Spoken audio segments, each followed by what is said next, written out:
Chief of what? For centuries, historians believed every word Jesus spoke was already known. But on the northern shore of the Sea of Galilee, archaeologists have uncovered something that changes everything. We've been uncovering amazing remains of a Byzantine church complex. The church covers an area of about 1.5 dunams. A discovery buried for 1,500 years that reveals what Jesus secretly told Peter, words never recorded in any gospel. In the Byzantine era, this beautiful basilica is built here and appears to be dedicated to the Apostle Peter. Yes. What they found was sealed beneath centuries of mud, hidden inside a forgotten church once built by the earliest followers of Christ. And the message it preserved could rewrite one of the most important moments in Christian history. The mosaic beneath the mud. On the northern shore of the Sea of Galilee, not far from where the Jordan River enters the lake, a team of archaeologists began an excavation that would soon make history. The site looked empty at first. The shore was silent, the ground heavy with layers of mud that had built up over centuries of flooding. Many earlier surveys had given up on the area, calling it unworkable. But this new team believed something was waiting below. Local fishermen had long spoken of carved stones that appeared when the water level dropped, and the archaeologists wanted to know what lay beneath them. The dig began in the heat of summer.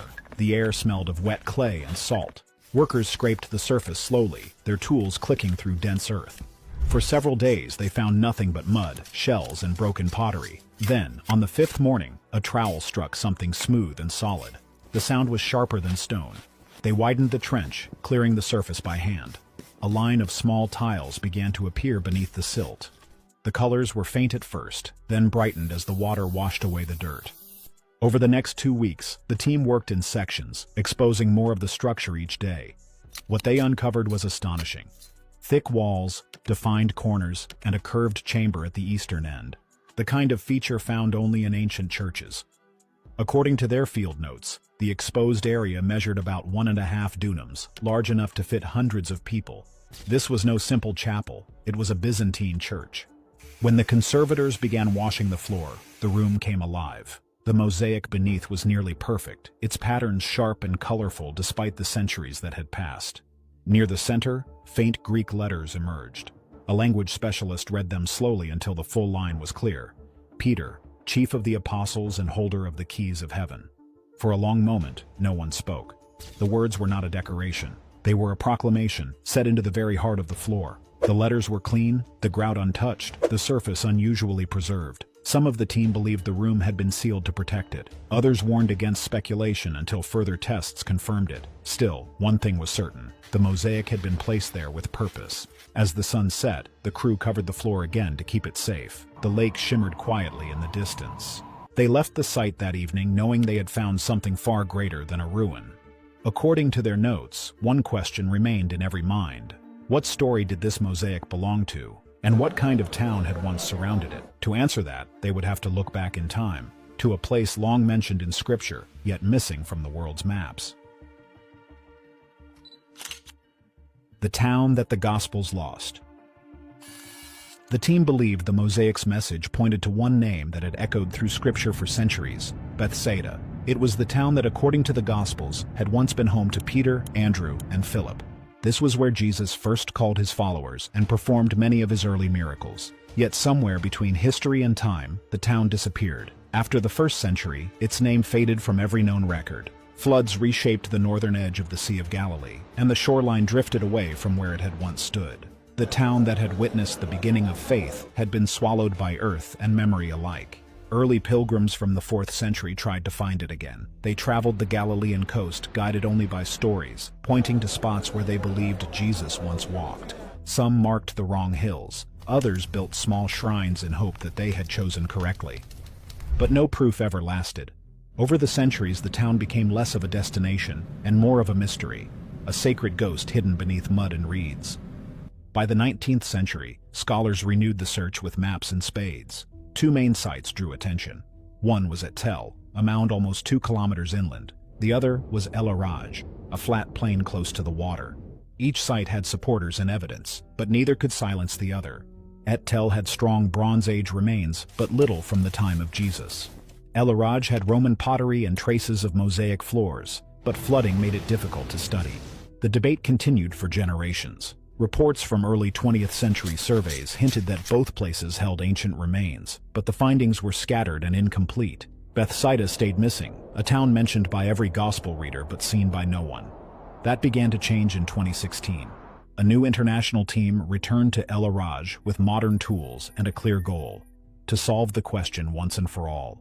Using soil analysis and magnetic imaging, they detected dense shapes beneath the surface, evidence of walls, roads, and foundations. When they dug deeper, they found pottery, glass, and coins that dated back to the 1st century. Within months, structures began to appear from the mud. According to some archaeologists, the layers showed not just a small settlement, but a thriving fishing village that fit perfectly with the time of Jesus. For the first time, evidence and scripture seemed to align. Bethsaida, the town that the Gospels had lost, was beginning to return to the world, and soon the earth would give up more than buildings.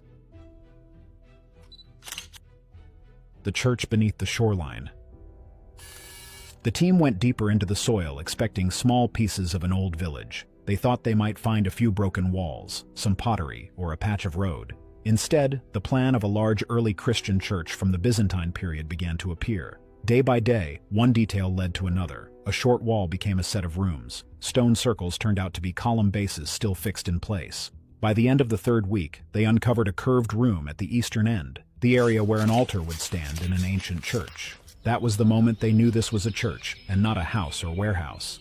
The size surprised everyone. The floor spread wider than the small chapels known in nearby villages. The plan was neat and balanced. The building quality was high. When the conservators cleaned the floor, they found mosaics made of small red, blue, and white stones arranged in careful patterns. Sunlight made the colors stand out even more. This was not a simple village prayer room. According to some archaeologists, it looked like a place built to serve many visitors. As they cleared more earth, they reached layers that were older than the church itself. Under the foundations, they found signs of a 1st century town. There were fishing hooks, weights for nets, and simple kitchen pottery. These items match what families in a fishing town would have used. The finds suggested that a working community lived here long before the church was built. The builders of the church, it seemed, chose this ground on purpose, not by chance. Written accounts helped the team understand the bigger picture. An 8th century pilgrim named Willibald wrote about a church of the apostles by the Sea of Galilee. He said it stood where the homes of Peter and Andrew had once been. For years, many scholars set that claim aside. They said it sounded like a legend. Here, though, the site at El Araj matched many parts of his description. There were guest rooms. There were parts of a bathhouse. There was a large courtyard where travelers could gather. According to reports from the field, this was the first time the written story and the ground evidence lined up this closely. By this point, the team felt they were reading a story in layers. First, there was a Roman-era fishing town. Later, a Christian community built a shrine over it. That choice made sense. Early Christians often built over places they wanted to honor. Some on the team believed this church had been raised to protect the memory of the apostles. Others said they needed more proof before making that claim. Everyone agreed the site was not random.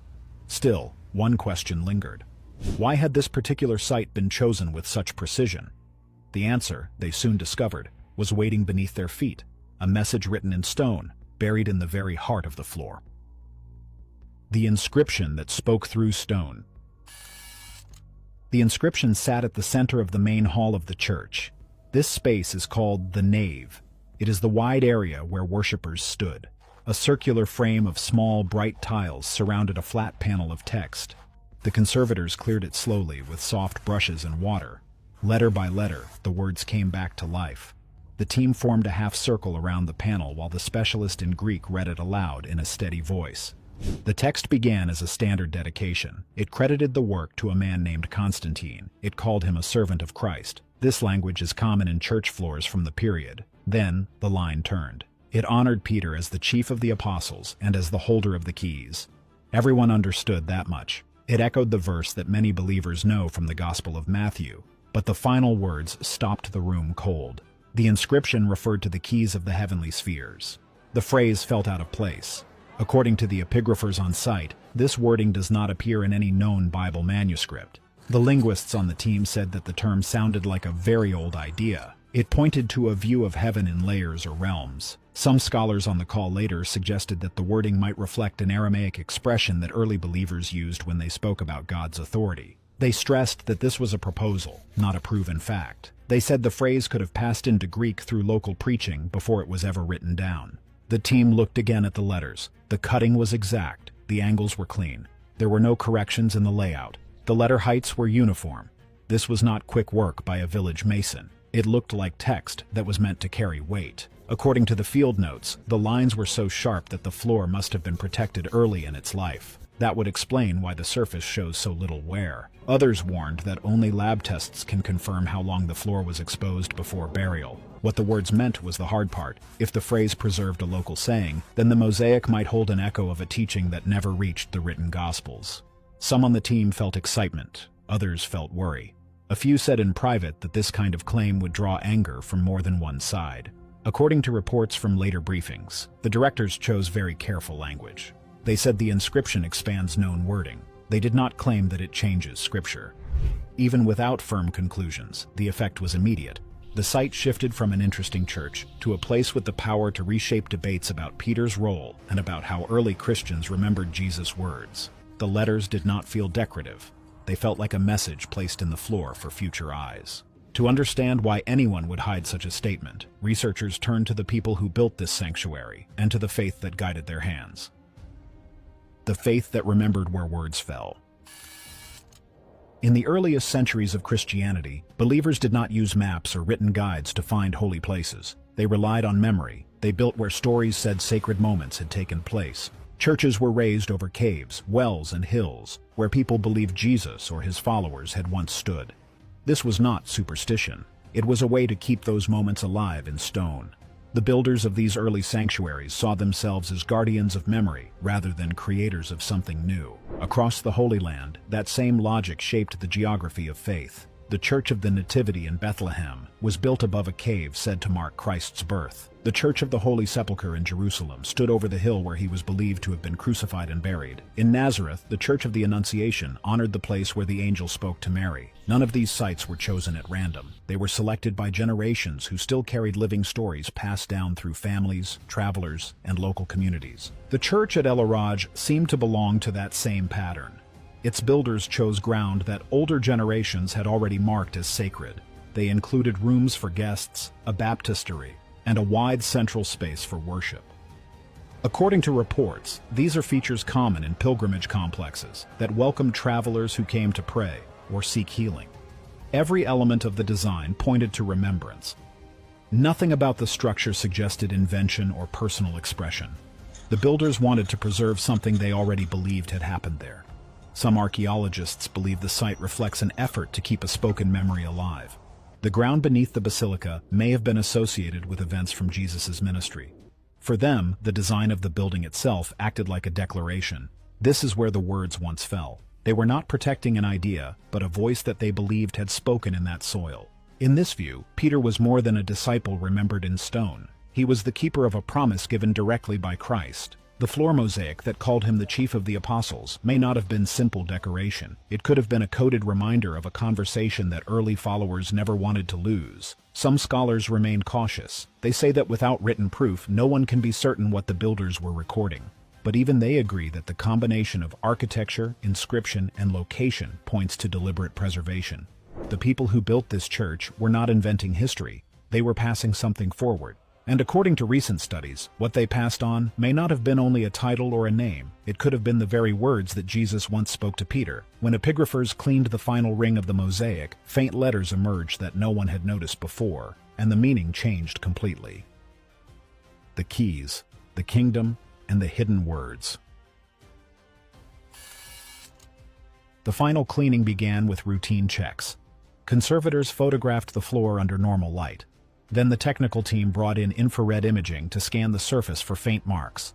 According to the field log, the camera picked up a thin ring of text around the main inscription. It was badly worn, almost invisible to the eye. Under infrared, letters that looked like stains began to separate from the stone. The room went quiet.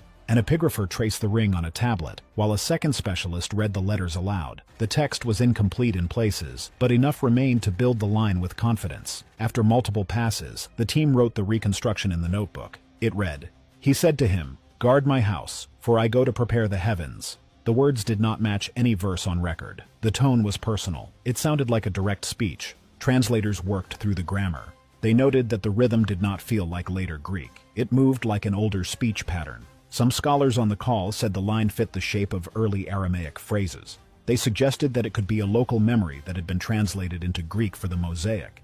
They were careful to say this was a proposal, not a proof. Others in the group urged caution and said more testing and peer review were needed. The structure of the sentence caught everyone's attention. It sounded like an extension of Matthew 16 verse 19, where Jesus gives Peter the keys of the kingdom of heaven. Here the wording continued that idea with two clear commands. Guard my house, and I go to prepare the heavens. If the reconstruction is accurate, the first command points to Peter's duty on earth. It reads like a charge to protect the community of believers. The second clause suggests that Christ prepares the realms above while Peter keeps watch below. Some said this pairing implies a shared work that links earth and heaven. The emotional impact was immediate. A few team members felt shock. Others felt worry about how the line would be received. According to reports from the site, the directors chose to describe the find as an early local tradition that preserves an expanded form of a known promise. They did not call it a new scripture. They did not present it as a final conclusion. Even with careful language, the implications were strong. If the inscription records an early saying remembered in Galilee, then the mosaic would be the first archaeological artifact to carry a direct line spoken by Jesus to Peter. Some experts believe it reframes Peter's role. He is not only a gatekeeper who binds and looses, he becomes a steward who guards the household of faith while Christ completes the work of preparation in heaven. The team sealed the floor again for protection and sent images to outside reviewers.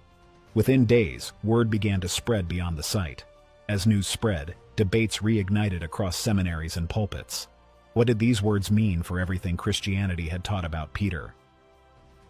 The apostle who never lost his keys. For 2,000 years, the question of Peter's authority has shaped and divided the Christian world. Entire branches of faith were built around how his words and his role were understood. To some, he was the foundation of the church itself, the leader chosen to carry the mission forward. To others, he was one among equals, a symbol of faith rather than command. The argument over his keys became one of the longest-running debates in Christian history. In the centuries that followed, those differences grew wider. The Eastern and Western churches disagreed on what Christ had meant. In the West, Peter's primacy became tied to leadership, an unbroken line that led to the papacy. In the East, his role was seen as spiritual, not political, a first among equals rather than a ruler. Later, during the Reformation, Protestants read the same verse differently again. They taught that the keys were not the mark of one man's authority, but a shared symbol of faith open to every believer. Yet none of those interpretations could erase what the archaeologists found beneath the soil of Galilee. The inscription at El Araj was not written in Rome or commissioned by emperors. It was laid by local believers, carved into stone centuries before the divisions of the church even existed. And in that time, long before councils, schisms, and reformations, Peter was honored exactly as the Gospels described him: chief of the apostles, bearer of the keys, and guardian of what Christ began. According to reports from early translations, the phrasing carried a weight that felt both personal and cosmic. It did not present Peter as a ruler of men, but as a keeper of balance, the steward of faith on earth, while Christ prepared the realms above. For theologians, that idea changed the conversation. It showed that early Christians near Galilee already saw Peter's calling not as power, but as service. Even critics who doubted the hidden saying agreed that the mosaic could no longer be dismissed as mere legend. It was physical, local, and ancient, a voice from the early centuries of belief. The discovery forced a quiet reckoning. The church at El Araj had not preserved a doctrine, it had preserved a memory, and through that memory, the story of Peter had come full circle, back to the shores where it began. Today, the question is no longer only about what they found, but what it means for those who believe. Was this a message meant to reshape faith, or simply to remind us of its roots? Perhaps that is for every reader to decide. What do you think this discovery reveals about Peter's true role? Was he meant to lead or to guard? Share your thoughts below, and let the world know what you believe the keys really open.